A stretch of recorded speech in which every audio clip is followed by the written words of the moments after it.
Doctor Mohan വർഗീസിലേക്ക് പോവുകയാണ്. Doctor Mohan Varghese, രാഷ്ട്രീയമായി കാര്യങ്ങളെ വിലയിരുത്തുന്ന ആളെന്ന നിലയിൽ ഇത്തരത്തിൽ അദ്ദേഹത്തിൻ്റെ ഒരു പ്രസ്താവന വെറും ഒരു നേരം പോക്കായൊക്കെ നമുക്ക് കരുതാൻ കഴിയുമോ? പ്രത്യേകിച്ച് മറാത്ത രാഷ്ട്രീയം, അദ്ദേഹത്തിൻ്റെ നിലനിൽപ്പ് പോലും വൻതോതിൽ ചോദ്യം ചെയ്യപ്പെടുന്ന ഒരു അവസ്ഥ നമ്മൾ കണ്ടതാണ് കഴിഞ്ഞ തെരഞ്ഞെടുപ്പിൽ. 10 സീറ്റുകളിൽ ഒതുങ്ങേണ്ടി വന്നു ആ മറാത്തയിലെ അതികായന്, രാഷ്ട്രീയ അതികായന്. ഇതൊക്കെ നമ്മുടെ മുന്നിൽ ഇങ്ങനെ വസ്തുതകളായി നിലനിൽക്കുകയാണ്. ഈ ഘട്ടത്തിൽ RSS എന്താണെന്ന് അറിയാത്ത ആളല്ല ശരത് പവാർ എന്ന് പറയുന്നത്. അവിടെ വിദർഭ മേഖലയിൽ അവിടെ നിന്ന് ഉയർന്നു വന്ന നേതാവ്, നാഗ്പൂർ ഉൾപ്പെടുന്ന വിദർഭ മേഖലയിൽ നിന്നും വരുന്ന ആളെന്ന നിലയിൽ RSS എന്താണെന്ന് വളരെ കൃത്യമായി അറിയാം. RSSന്റെ ചിട്ടകൾ അറിയാം, അവരുടെ രാഷ്ട്രീയം അറിയാം, അവരുടെ രീതികൾ അറിയാം. പക്ഷേ ഈ 84 വയസ്സ് വരെ ഇതുവരെ അത്തരത്തിൽ ഒരു പരാമർശം അദ്ദേഹം നടത്തിയിട്ടില്ലല്ലോ. ഇപ്പോൾ എന്താണ് പുതിയ ഒരു ചിന്തയ്ക്ക് പിന്നിൽ? നീലിമ, ആള് ശരത് പവാറാണ്. പ്രസ്താവന പ്രഥമദൃഷ്ട്യാ നിർദോഷമാണ് എന്ന് തോന്നാം. പക്ഷെ നാനാർത്ഥങ്ങളുള്ള ഒരു പ്രസ്താവന തന്നെയാണ് ശരത് പവാറിൻ്റെ ഭാഗത്തു നിന്ന് വന്നിരിക്കുന്നത്. പ്രകീർത്തിച്ചിരിക്കുന്നത് RSSനെ കുറിച്ചാണ്. RSSൻ്റെ ഒരു ഡയമെൻഷൻ. RSS ഒരു മൾട്ടി ഫാസറ്റഡ് സോഷ്യൽ ഓർഗനൈസേഷനാണ്.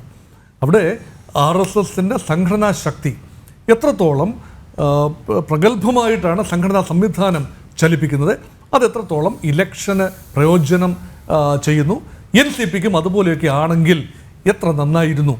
ഈ ഒരു ആത്മകഥം പോലെയാണ്, ഒരു തരം ഇൻട്രോസ്പെക്ഷൻ പോലെയാണ്. നമ്മുടെ പാർട്ടിക്ക്, NCPക്ക് അതുപോലെയൊക്കെ ആകാൻ കഴിഞ്ഞെങ്കിൽ എത്ര നന്നായിരുന്നു എന്ന ഒരു പ്രയോഗം. അത് തീർച്ചയായും വന്നിരിക്കുന്നത് ശരത് പവാറിൻ്റെ നാവിൽ നിന്നായതുകൊണ്ട് ആണ് ഇത്രയധികം ചർച്ച വരുന്നത്. എല്ലാവരും പറയുന്നത് വളരെ കൃത്യമാണ്. ശരത് പവാർ നിലവിൽ ഇന്ത്യ മുന്നണിയിലെ ഏറ്റവും പരിണിതപ്രജ്ഞനായ, ഏറ്റവും വൈഭവമുള്ള, ഏറ്റവും തന്ത്രശാലിയായ, കാറ്റുള്ളപ്പോൾ പാറ്റാനറിയാവുന്ന, ഒന്നാന്തരം മെയ്വഴക്കമുള്ള നേതാവാണ്. ഒരുപക്ഷേ ഈ ഇന്ത്യ സഖ്യത്തിന്റെയൊക്കെ ഉപജ്ഞാതാവ് എന്ന് വേണമെങ്കിൽ അദ്ദേഹത്തെ വിശേഷിപ്പിക്കാം നമുക്ക്. ഇന്ത്യ സഖ്യത്തിൻ്റെ ഒക്കെ അടിത്തറയിട്ടതും മഹാരാഷ്ട്രയിലെ മഹാവികാസ് അഘാഡിയുടെ ഒരു അച്ചുതണ്ടെന്ന് പറയുന്നതും ഒക്കെ ശരത് പവാർ തന്നെയാണ്. ശരത് പവാർ കോൺഗ്രസുമായി ഇണങ്ങിയും പിണങ്ങിയും ഒക്കെ നിന്നിട്ടുണ്ട്. ഈ നേരത്തെ ഇവിടെ ശ്രീ സേനാപതി വേണു പറഞ്ഞതുപോലെ കോൺഗ്രസിൻ്റെ ട്രൈക്കളർ ഉപേക്ഷിച്ചിട്ടില്ല. കോൺഗ്രസ് എസ്സിലായിരുന്നു. എസ് തന്നെ അദ്ദേഹത്തിൻ്റെ പേരിൽ തന്നെയാണ് അറിയപ്പെട്ടത്. അദ്ദേഹം ഒരു റിബലായി, മമതാ ബാനർജി ബംഗാളിൽ റിബലായി നിന്നതുപോലെ അദ്ദേഹം മഹാരാഷ്ട്രയിൽ ഗാന്ധി നെഹ്റു കുടുംബത്തോട് പലപ്പോഴും ഇണങ്ങിയും കലഹിച്ചുമൊക്കെ നിന്നതാണ്. പക്ഷേ അവിടെ എപ്പോഴും കോൺഗ്രസ് അസ്തിത്വം, ഇപ്പോഴും കോൺഗ്രസ്സുകാരൻ തന്നെയാണ്. ആ കണക്കിൽ പറയുമ്പോൾ നാഷണലിസ്റ്റ് കോൺഗ്രസ് പാർട്ടിയും കോൺഗ്രസിൻ്റെ ഒരു അവാന്തര വിഭാഗം തന്നെയാണ്. പക്ഷേ ഇപ്പോൾ യാഥാർത്ഥ്യങ്ങളെ ഏറ്റവും നന്നായി അപഗ്രഥിക്കാൻ, രാഷ്ട്രീയ യാഥാർത്ഥ്യങ്ങളുടെ കാര്യമാണ്, അപഗ്രഥിക്കാൻ അറിയാവുന്ന ഒരാളാണ് ശ്രീ ശരത് പവാർ. നോക്കൂ, നീലിമ ഇവിടെ സൂചിപ്പിച്ച ഒരു യാഥാർത്ഥ്യം. ശരത് പവാറിൻ്റെ കക്ഷി കേന്ദ്രത്തിലേക്ക്, പാർലമെൻറ്റിലേക്ക് 8 MP-മാരെ അയച്ചു. പക്ഷേ അവർ പ്രതിപക്ഷത്തിരിക്കുകയാണ്. ഇന്ത്യ മുന്നണിയിലെ 232 MP-മാരിൽ 8 MP-മാർ NCP ശരത് പവാർ വിഭാഗത്തിൽപ്പെടുന്നവരാണ്.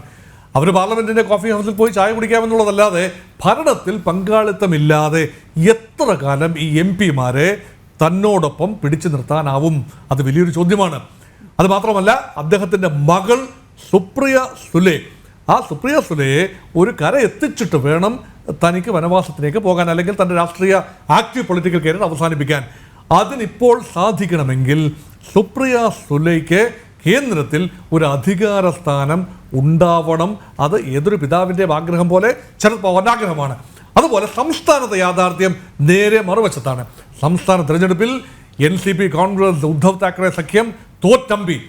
NCP ശരത് പവാറിൻ്റെ വിഭാഗത്തിന് കേവലം 10 MLA-മാരെ മാത്രമാണ് കിട്ടിയത്. അപ്പോൾ യാതൊരു വിലപേശൽ ശക്തിയുമില്ല. അപ്പോൾ കേന്ദ്രത്തിലും ഭരണമില്ല, സംസ്ഥാനത്തിനും ഭരണമില്ലാതെ എത്ര കാലം NCPയുടെ പവാറിൻ്റെ പിന്തുണക്കാരെ അദ്ദേഹത്തിന് പിടിച്ചു നിർത്താൻ കഴിയും എന്ന ഒരു പ്രായോഗിക ചോദ്യമുണ്ട്. അപ്പോഴാണ് അനന്തമായ സാധ്യതകളുടെ വാതിലുകളാണ് അജിത് പവാറിലൂടെയും അതുപോലെ പ്രഫുൽ പട്ടേലിലൂടെയും ഉയരുന്നത്. അതെന്താണെന്ന് ചോദിച്ചാൽ, പ്രഫുൽ പട്ടേൽ അതുപോലെ തന്ത്രശാലിയാളാണ്. അദ്ദേഹം ഇപ്പോൾ അനന്തരവനായ അജിത് പവാറിൻ്റെ കൂടെയാണ്. അദ്ദേഹം ദേശീയ ജനാധിപത്യ സഖ്യത്തിലാണ്. പ്രഫുൽ പട്ടേലിൻ്റെ മനസ്സിൽ ഉരുത്തിരിഞ്ഞ ഒരു പ്രധാനപ്പെട്ട ആശയമാണ് ഈ അമ്മാവനെയും അനന്തരവനെയും ഒരുമിച്ച് കൊണ്ടുവരിക. അപ്പോൾ അതൊരു സാധ്യതയാണ്. അതിന് പെട്ടെന്ന് പെട്ടെന്ന് അങ്ങനെ കൂടി വരാനാവില്ല. കാരണം ഒരുപാട് കണക്കുകൾ തീർക്കാനുണ്ട്, ഒരുപാട് ബാഡ് ബ്ലഡ് ഒഴുകിയതാണ്. അതുകൊണ്ട് ഒരു തുടക്കമെന്ന നിലയിൽ RSSനെ കുറിച്ച് തൊട്ടുകൂടായ്മയില്ല.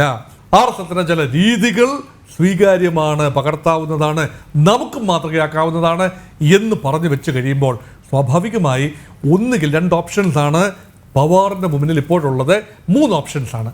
ഒന്ന് ഒന്ന് ഇന്ത്യ മുന്നണിയിൽ തന്നെ തുടരുക, ഇന്ത്യ മുന്നണിയുടെ അച്ചുതണ്ട് ശക്തിയായ കോൺഗ്രസിനോടൊപ്പം തന്നെ ചേർന്ന് നിൽക്കുക, മഹാരാഷ്ട്രയിൽ മഹാവികാസ് അഗാദിയുടെ നഷ്ടപ്രതാപത്തെ പുനരുജ്ജീവിപ്പിക്കുക. അതൊരു ഓപ്ഷൻ. അത് ഉടനടി ലോക്സഭാ തെരഞ്ഞെടുപ്പോ നിയമസഭാ തെരഞ്ഞെടുപ്പോ വരാനില്ല. ഇനി വരാനുള്ളത് തദ്ദേശ സ്വയംഭരണ തെരഞ്ഞെടുപ്പാണ്. അപ്പോൾ ഉടനടി കാര്യമായൊന്നും നേട്ടം വരാനില്ല.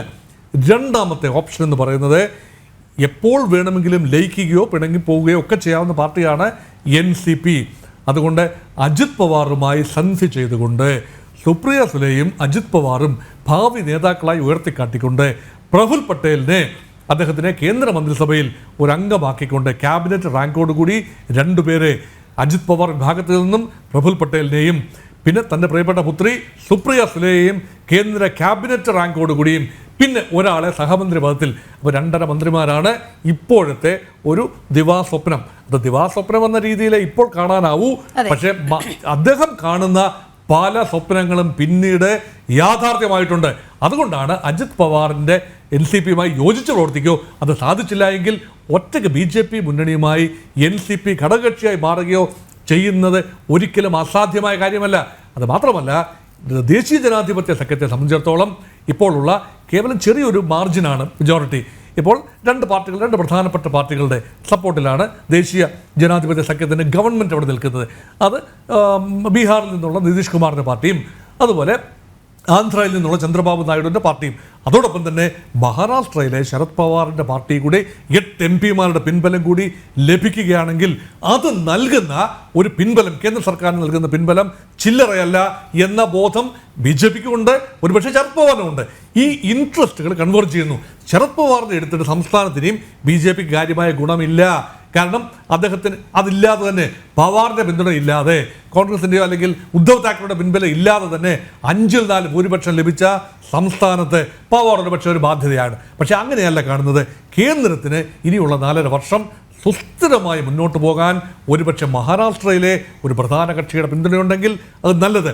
അതുകൊണ്ടാണ് 2 വിഭാഗത്തിൻ്റെയും ഇൻട്രസ്റ്റ് അവിടെ കൺവേർജ് ചെയ്യുന്നത്. ഇതൊരു നിരീക്ഷണം മാത്രമാണ്. അതുകൊണ്ട് നാളെ ശരത് പവാർ BJPയോട് സഹകരിച്ചൊരു മുന്നണിയിലെത്തും എന്ന് കൃത്യമായി പറയാനായിട്ടില്ല. പക്ഷേ അസംഭവ്യമായ കാര്യമല്ല അതെന്ന് സൂചിപ്പിക്കാനാണ് പറഞ്ഞത്. അതിനുള്ള ഒരു ഫീലർ, കളമൊരുക്കൽ അല്ലെങ്കിൽ കളം റെഡിയാക്കി വെക്കൽ, ഇതാണ് ശരത് പവാറിൻ്റെ RSSൻ്റെ സംഘടനാ സംവിധാനത്തെ പ്രകീർത്തിച്ചുകൊണ്ടുള്ള പ്രസ്താവനയുടെ പിന്നിൽ. ഇതാണ് ഞാൻ കാണുന്നത്. യെസ്.